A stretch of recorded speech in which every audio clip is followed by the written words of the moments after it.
Ever feel like you can't walk on a Miami beach without going through a hotel?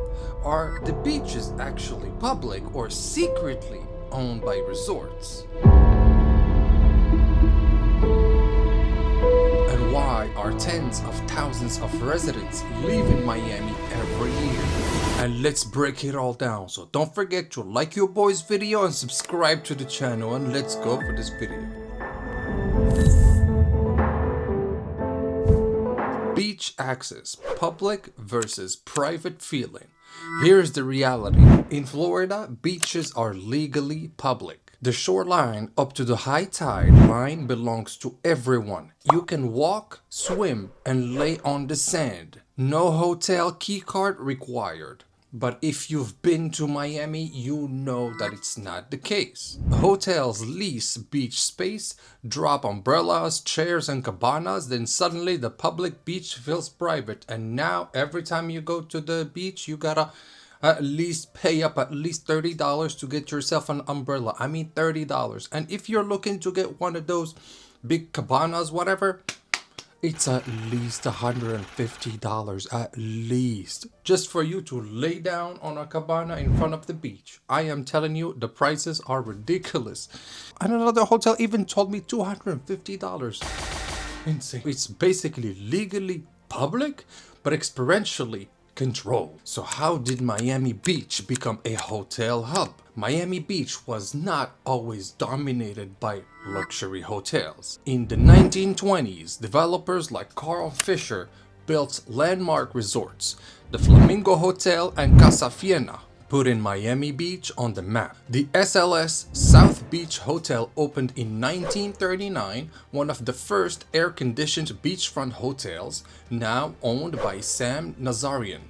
And by the 1950s, dozens of boutiques and local hotels lined Collins Avenue. Many iconic historic hotels like the Deauville Beach Resort were eventually demolished or redeveloped basically. And all of that just shows the tensions in between preservation and real development basically. Hotel expansion, Miami Beach had multiple dozen hotels along the sand and mostly locally owned boutiques basically. And today there are over 100 beachfronts or near beachfront hotels operated by dozens of global chains. Some major names include Fiena Hotel Miami Beach, which is a luxury brand and a historic Saxony site, followed with the Delano Miami Beach, which is an Art Deco icon owned by Eldridge Industries. Also, you got the Lowe's Miami Beach Hotel, Hilton, Marriott, Ritz-Carlton, St. Regis, Bal Harbour, which are all Qatar-based basically. And then you also got global chains like Iberostar, who are returning with new beachfront hotels.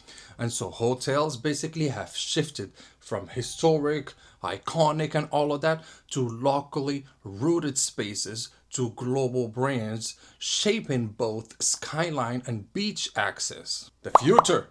More hotels are coming. The growth is not stopping.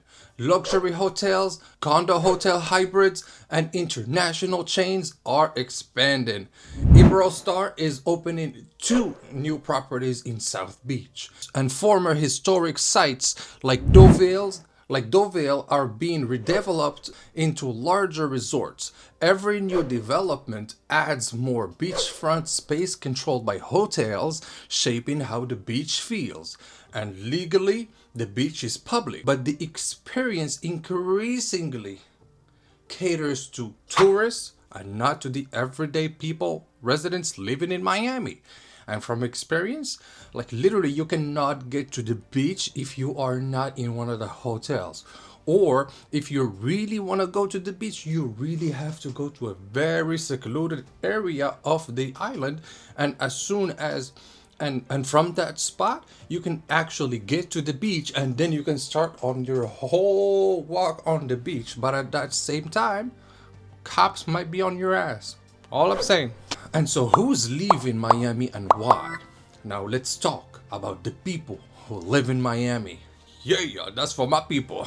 Miami-Dade County has seen around 67,000 residents leave between 2023 and 2024. The highest domestic outflow in Florida. And why? Well, very high housing costs, crowded beaches, traffic, and an environment shaped more for tourists than locals.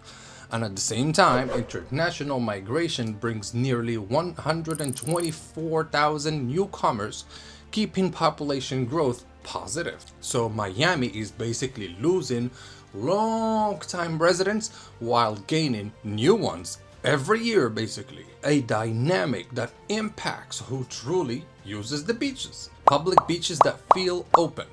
If you want beaches that still feel public, go visit these ones. South Point Park in the southern tip, wide open sand.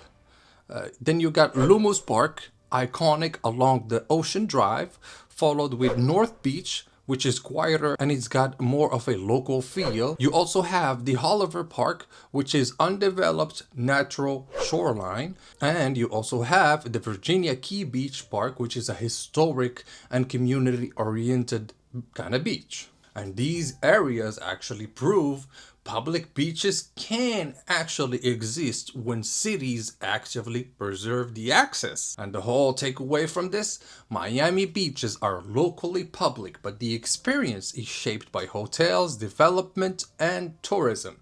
The beach feels less like a civic commons and more like a curated resort. Future hotel growth and rising costs could continue this trend while long-time residents leave. So have you ever felt like you couldn't access a Miami beach or watched people move away because the city feels too expensive? Comment down below. I want to hear your story. And don't forget to like this video if it kind of surprised you. Subscribe for more interesting and exposing videos about exposing the truth and everything. And don't forget to share this video to as many people as you know. Don't forget. And on that note, I'll see you in the next one. Peace.